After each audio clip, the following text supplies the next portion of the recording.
Sa isang lugar na tinatawag na Pale Land, makikita si Chumo na kasama si Ere. Nag-aalala si Ere at pinapakiusapan si Chumo na huwag nang maglibot dahil sa mga panganib na maaaring matagpuan sa lugar na ito. Ayon kay Ere, hindi lang ang pagpasok sa ibang dimensyon ang panganib sa Pale Land. May mga halimaw mula sa Abyss World at malalakas na tao mula sa iba't ibang espasyo na maaaring pumunta rito.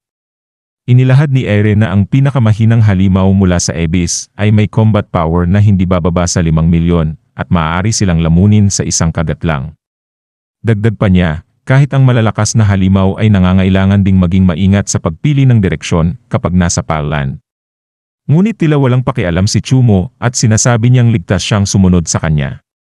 Si Chumo, na walang alinlangan, ay nagsabing kung hindi naniniwala si Ere sa kanya, ay maaari itong manatili sa kanyang kasalukuyang posisyon. Ito'y nagpaalala kay Ere na mas mapanganib kapag iniwan siya mag-isa, kaya't nagdesisyon itong habulin si Chumo habang nag-iisip ng mga panganib na maaaring harapin ng kanyang amo. Pagdating sa isang sangang landas, nagbigay si Ere ng kanyang saloobin. Napansin niyang ang daan sa kanan ay lubhang malinis, walang dumi o graba, kaya't may kutob siyang may mga patibong doon. Sa kabilang banda, sa pakiramdam ni Ere, ang daan sa kaliwa ay mas ligtas.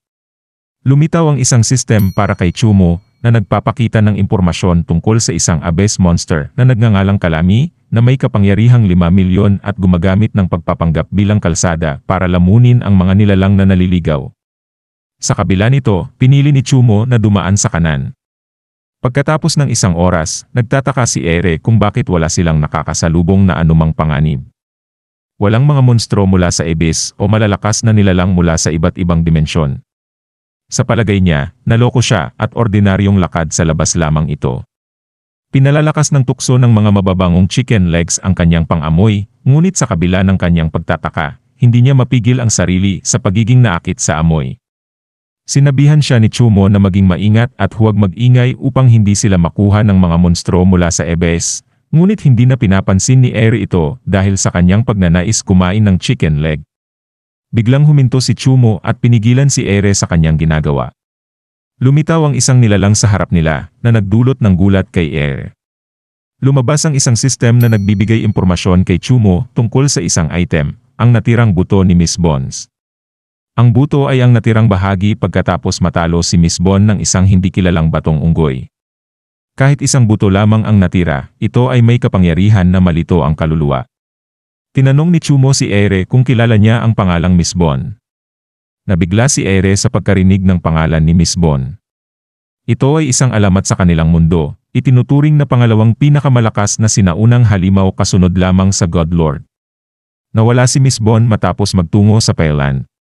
Siya ay isang 70,000 taong gulang na halimaw na may labis na 60 milyong combat power noong kanyang kasikatan. Sinabi ni Chumo na hindi isang halimaw mula sa Abyss ang pumatay kay Miss Bon. Sa halip, siya ay namatay sa kamay ng isang dumaang batong unggoy. Ayaw paniwalaan ni Ere ang impormasyon at nagalit siya, sinasabing hindi ito makatotohanan. Sa kanyang paniniwala, kahit ang kanilang Divine Lord ay nahihirapan makipaglaban kay Miss Bon, kaya't imposible na siya'y mapatay ng isang random na batong unggoy. Lumitaw si Miss Bon at kinumpirma ang sinabi ni Chumo. Aminado siyang siya ay namatay dahil sa isang bastard monkey, 5,000 taon na ang nakalipas. Nagtaka siya kung bakit may tao pang nakakaalala sa kanya. Tinanong niya si Chumo tungkol sa kanyang pagkakakilanlan. Sinagot ni Chumo na isa lamang siyang normal na tao na nagkataong natuklasan si Miss Bon. Tinanong niya kung nabuhay na ulit si Miss Bon. Ayon kay Miss Bon, hindi pa siya lubos na nabubuhay. Sa paglipas ng mga taon, kumakain siya ng recovery power ng mga dumaang nilalang. Plano niyang kainin sila Chumo at Ere para siya ay tuluyang mabuhay ulit. Si Chumo nang malaman ang pakay ni Miss Bon sa kanila ni Ere, napagdesisyonan niya itong patayin muli. Nainis si Miss Bon sa kayabangan ni Chumo at sa kanyang komento na may edad na siya. Sinabi ni Miss Bon na sa orihinal niyang plano, balak niyang lamunin si Chumo para gawing mas madali ang kanyang kamatayan. Ngunit dahil sa komento ni Chumo, nagbago ang kanyang isip. Ngayon, plano niyang hiwain si Chumo hanggang maging buto ito. Nakita ni Ere ang kanyang sitwasyon bilang delikado at sinubukan niyang ilayo ang atensyon ni Miss Bon mula sa kanya at ituro ito kay Chumo. Sinabi niya na si Chumo lang ang dapat sisihin at na siya ay isang monster din na hindi dapat kalabanin ng kapwa monster. Sa kabila nito, hindi pa rin siya ligtas. Sinabi ni Miss Bon na bagaman kaunti lang ang kanyang laman, masarap siyang tingnan at magiging malaking kontribusyon siya sa pagbabalik ng mga monster. Ang wakas ay hindi pa rin pabor kay Ere, at nalugmok siya sa sahig dahil sa biglaang pangyayari na tila tanggap na niya ang kanyang kahihinatnan. Inakusahan niya si Miss Bon na nais lamang nitong paglaruan sila bago sila patayin, at ayaw niyang mabigyan ito ng kasiyahan ng ganong pagpapakita ng kapangyarihan. Si Chumo, na may itsurang nakakatawa, ay nagtanong kung ganito ba talaga kakomplikado ang lahat ng mga monster tulad niyo. Sa huli, nawalan ng pasensya si Miss Bon at nag-utos na lamang na mamatay na ang lahat. Naglunsad ng pag-atake si Miss Bon kay Chumo, ngunit nagpakita si Chumo ng ngiti at gumamit ng isang bagong abilidad na tinatawag na Golden Eyes Breaking Illusions. Lumitaw ang isang malaking mata sa buong kalangitan at tila ito'y tumitingin mula sa likuran ni Miss Bon. Nagulat si Miss Bon at nagtanong kung bakit mayroon si Chumong mata na kagaya ng Stinky Monkey. Lumabas ang isang system notice para kay Chumo na nagpapaliwanag na si Miss Bon ay nasa mahinang kalagayan matapos mabasag ang kanyang ilusyon. Nanghihina si Miss Bon at sinabing matagal na siyang naghihintay para makaipon ng enerhiya para sa kanyang pagkabuhay muli. Sinagot siya ni Chumo na dapat ay kontento na siya dahil nabuhay pa siya ng libu-libong taon matapos mamatay. Tumawa si Miss Bon at sinabing hindi siya mamamatay. Sa halip, matutulog siya ng 100 taon matapos kumain ng mga nutritional supplements mula kina Chumo at Ere. Biglang sumingit si Ere at pinayuhan si Chumo na atakehin na ang mga buto ni Miss Bon na siyang kanyang tunay na katawan, sa halip na patagilin pa ito sa pag-uusap. Si Miss Bon ay naghamon at sinabing kahit 1,000 taong gulang na halimaw ay hindi makakasakit sa kanyang mga buto. Ngunit ginamit ni Chumo ang kanyang kakayahan upang matukoy ang tunay na buto ni Miss Bon. Madali niyang nakuha ang buto at napansin na ang buto sa lupa ay isa lamang ilusyon na ginawa ni Miss Bon. Sumang-ayon si Miss Bon na hindi siya makakatakas sa mga mata ni Chumo. Sumulpot ang isang sistema ng abiso na nagsasabing ang kahinaan ng natirang buto ni Miss Bon ay sinusuri. Sinira ni Chumo ang natitirang buto ni Miss Bon at sinabing ang dapat mabulok ay dapat mawala. Nagulantang si Ere at itinuring itong labis na kalupitan mula sa mga tao. Nagduda siya sa kakayahan niyang tapusin ang misyon mula sa kanilang mundo, gayunpaman, naisip niya na baka si Chumo ay isang makapangyarihang sinaunang halimaw na nagkatawang tao para sa isang mahalagang layunin. Dahil dito, naging tiwala si Ere na ang pagsunod kay Chumo ay hindi isang pagtataksil sa kanyang lahi ng mga halimaw.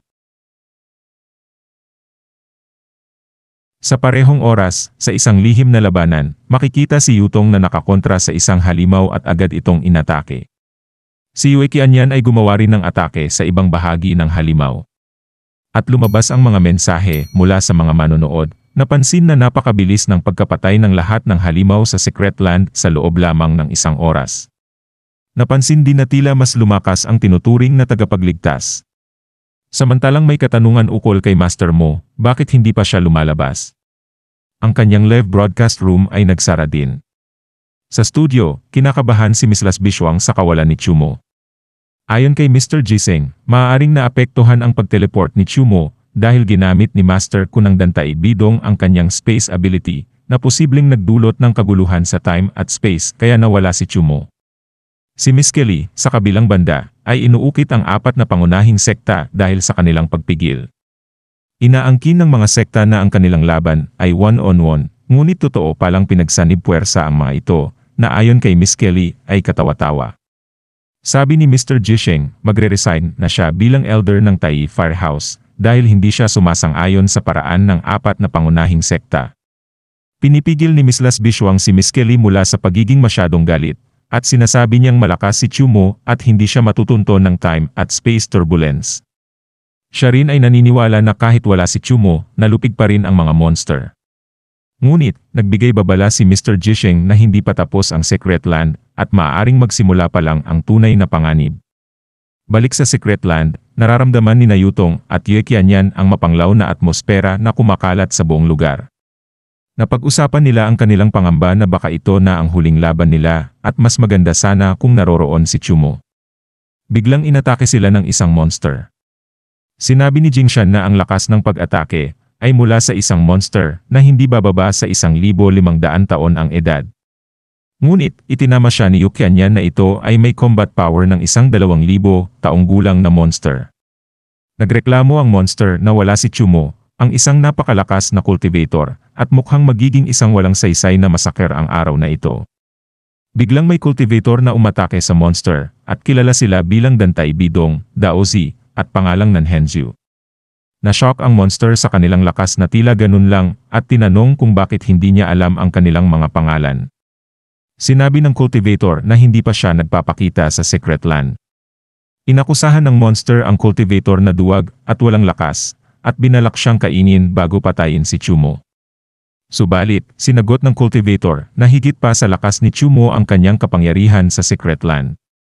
Sumabog ang malaking pagsabog sa mukha ng monster, at ipinahayag ng cultivator na siya ang tunay na savior. Mukhang may after effect ang kanilang malupit na atake sa monster. At sa Pale Land, tinanong ni Ere ang kanyang Master Chumo kung nasaan ang portal patungong Secret Land. Sinabi ni Chumo na maaari silang bumalik sa loob ng 1 minuto, at pinapayuhan si Ere na magtago muna sa kanyang damit. Bago sila bumalik, may isang bagay pang kailangan gawin si Chumo. Biglang may notifikasyon na lumitaw sa system ni Chumo tungkol sa Crystal House, isang aparato na ginawa ng mga Diyos na kayang mag-teleport ng monsters patungo sa Secret Land. Sa kasalukuyan, kayang i-teleport ng aparato ang mga monster na may edad na 3,000 taon. Habang naglalakad ang cultivator papalayo sa lugar ng monster, ang monster ay nagsasabing hindi pa tapos ang laban. Tumugon ang cultivator mula sa Daozi, na ang kanyang atake ay natapos na at nagbigay siya ng payo sa monster na huwag gumalaw para mas madali itong mamatay. Sinagot ng monster na hindi ito susunod sa pagpautos nito, pero biglang napansin na kumukulo ang kanyang dugo. Sunod-sunod ay sumabog ang monster mula sa loob, na nagdulot ng kanyang kamatayan. Nagkomento si Daozi na kung hindi ito gumalaw, sana ay may naiwang buong katawan ang monster pagkatapos sumabog. Si Yukianyan ay nagkomento na kadiri ang lahat dahil sa putik na itim na kumalat sa paligid pagkatapos sumabog ang monster. Tinanong niya si Jingshan kung bakit mayroon silang ganitong makapangyarihang spell na hindi pa niya nakikita itong gamitin. Sinagot siya ni Jingshan na ito ay isang hold spell na ginagamit para parusahan ang mga bagong disciples na hindi makapag-concentrate habang nag-meditate. Kung gumagalaw sila ng labis, mararamdaman nila ang sakit na parang hinahampas ng baston. Ayon kay Jingshan, ito ay isang simpleng spell na walang kapasidad para sa opensiba. Impresado, sinabi ni Yukianyan na talagang mga henyo ang mga Daozi na lampas sa karaniwan. Si Jingshan ay nagtanong kay Yukianyan kung sinabi na ba sa kanya ng kanyang master ang tungkol sa pinagmulan ng Destiny Coins ng mga Daozi. Sumagot si Yukianyan na hindi pa. Isang miyembro ng Daozi ang naglahad na 70% ng Destiny Coins na nakuha ng mga savior sa Secret Land ay palihim na itinago at inilipat sa 4 na Daozi, at ito daw ang kanilang makapangyarihang sekreto. Tinukso ni Jingshan ang miyembro ng Daozi, sinabing baliw ito sa pagpapakita ng madilim na aspeto ng kanilang mundo. Sinabi ng miyembro ng Daozi na wala siyang itinatago, at nabanggit na noong huling pagtatapos ng Secret Land, inalok ng kanilang master kay Jingshan ang parehong pagtrato na natatanggap ng mga Daozi. Itinanong niya kay Jingshan kung bakit tinanggihan nito ang alok.